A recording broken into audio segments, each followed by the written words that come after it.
So hello everyone and welcome back to our channel. I hope आप लोग सब ठीक होंगे एंड अभी नवंबर 23 एग्ज़ाम्स का रिज़ल्ट आया एंड बहुत सारे बच्चे पास हुए।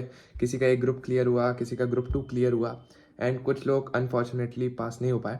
सो आप बिल्कुल टेंशन मत लीजिए। अब May 24 न्यू स्कीम का अटैम्प्ट आने वाला है एंड उसमें सिलेबस बहुत मतलब ड्रास्टिकली चेंज हुआ है। कुछ कुछ सब्जेक्ट्स में तो बहुत सारा चेंज हो गया है। सो आज हम डिस्कस करेंगे कि May 24 में क्या स्ट्रेटजी होनी चाहिए एंड हम पेपर वाइज जाएंगे। तो अभी हम लोग डिस्कस करेंगे पेपर 1 के बारे में, एडवांस अकाउंट्स के बारे में कि उसके लिए क्या स्ट्रेटजी होनी चाहिए, क्या क्या चेंजेस आए हैं, कौन कौन सी फैकल्टीज़ बेस्ट हैं, कौन सी बुक्स रेफर करनी चाहिए एंड साथ में मैंने क्वेश्चन बैंक जो भी चार्ट्स हैं एएस के, सारी चीज़ें मैंने डिस्क्रिप्शन में डाल दी हैं। सो आप ज़रूर उसको चेकआउट कर लीजिएगा। So without further adieu let's start the video.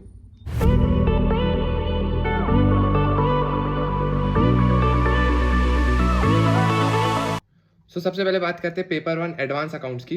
जो अभी न्यू स्कीम आई है उसमें पैटर्न ये हो गया है कि अब 30 मार्क्स के ऑब्जेक्टिव क्वेश्चंस आएंगे और 70 मार्क्स के सब्जेक्टिव क्वेश्चंस आएंगे सारे 6 पेपर में एंड कोई भी नेगेटिव मार्किंग नहीं रहेगी। ये अच्छी बात है कि एमसीक्यूज में शिफ्ट हो गया एंड 70 मार्क्स का सब्जेक्टिव हो गया। तो सबसे पहले बात करते हैं एडवांस अकाउंट्स के पेपर की कि उसमें जो चैप्टर्स है उसमें क्या क्या चेंजेस आए। तो सबसे पहले जो भी हमारा पुरानी स्कीम में अकाउंट्स था और एडवांस अकाउंट्स था दोनों को कंबाइन कर दिया है एंड सारे जो भी एएस थे पहले आपको आधे आधे पढ़ने पड़ते थे, लेकिन अब साथ में आपको पूरे 22 एएस थे पहले, तो वो 22 एएस तो पढ़ने ही है, साथ में 5 एएस और नए ऐड हो गए। तो आपको 27 एएस पढ़ने हैं एडवांस, मतलब जो पेपर 1 है उसमें। उसके अलावा यहाँ पे कुछ छोटे छोटे टॉपिक्स आए हैं कि आईएफआरएस क्या होता है, कार्व आउट्स कार्विन्स क्या होता है, preparation and presentation of FS क्या होता है। ये मैं बता दूँ फाइनल में सीए फाइनल के कुछ टॉपिक्स हैं जो अभी इंटर में डाल दिए गए हैं।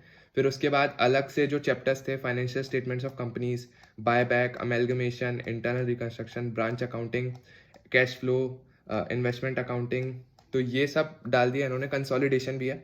तो जो जो पुरानी स्कीम में थोड़े इजी से चैप्टर्स थे जैसे प्री एंड पोस्ट इनकॉर्पोरेशन, चाहे वो बोनस शेयर्स वाला हो गया, रिडेम्पशन ऑफ प्रेफरेंस शेयर्स हो गया, डिबेंचर्स हो गया, तो जिससे मार्क्स स्कोर करते थे वो वाले चैप्टर्स इन्होंने हटा दिए एंड ऐसे मतलब कुछ एएस मतलब ज़्यादा फोकस अब एएस पे डाल दिया उन्होंने। ओके, सो अब बात करते हैं आपकी स्ट्रेटजी क्या होनी चाहिए एडवांस अकाउंट्स की।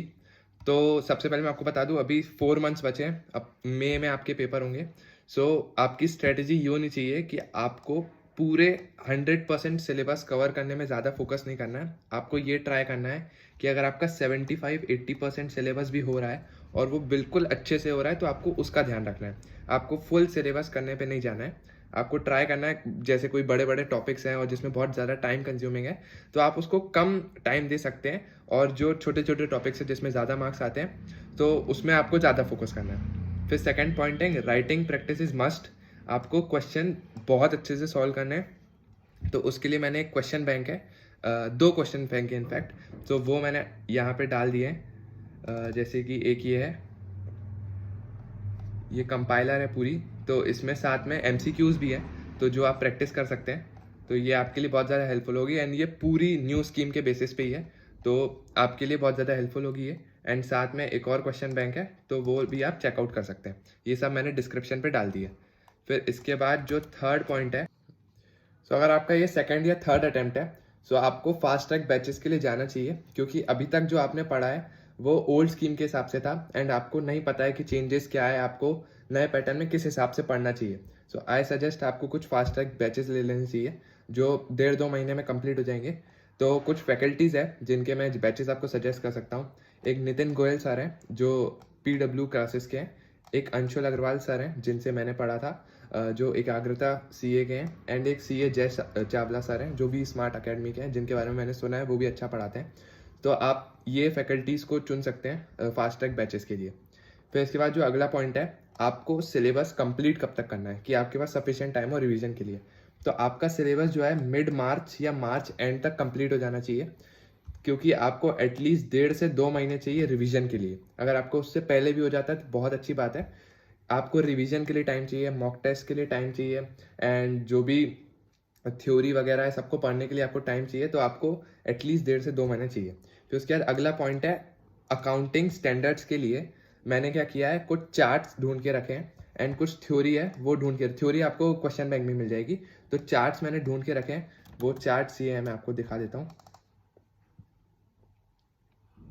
ये रहे वो चार्ट्स, ये CA जय चावला सर के हैं।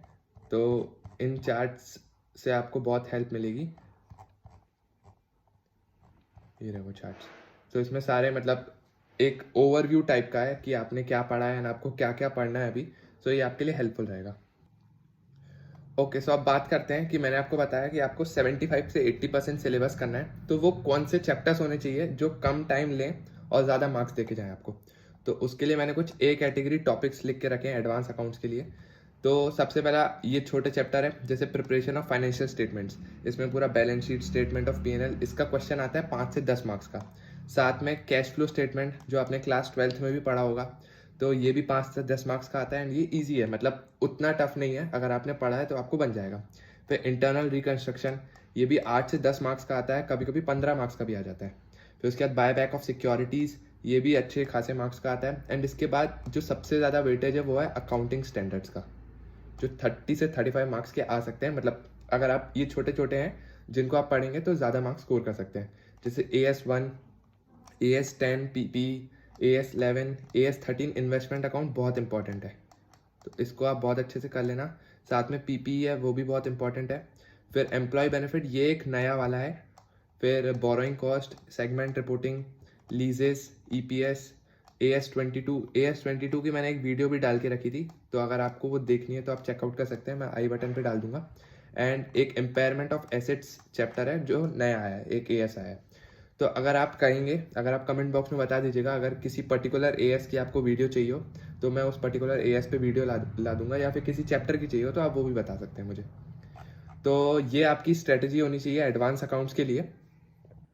सो आई होप आप लोगों को वीडियो पसंद आई होगी। एंड अगर आपको कोई और डाउट है किसी पर्टिकुलर सब्जेक्ट से लेके, तो आप मुझे वो कमेंट बॉक्स में बता सकते हैं। एंड अगर आपको किसी पर्टिकुलर AS पे या किसी भी चीज़ पे वीडियो चाहिए, आप वो बता सकते हैं मुझे। एंड मैं कौन से नेक्स्ट पेपर पे बात करूँ, किसके बारे में स्ट्रेटजी लाऊँ, वो भी आप बिल्कुल बता दीजिए मुझे। एंड अगर आपको वीडियो अच्छी लगी हो तो लाइक कीजिएगा, शेयर कीजिएगा एंड सब्सक्राइब कीजिएगा।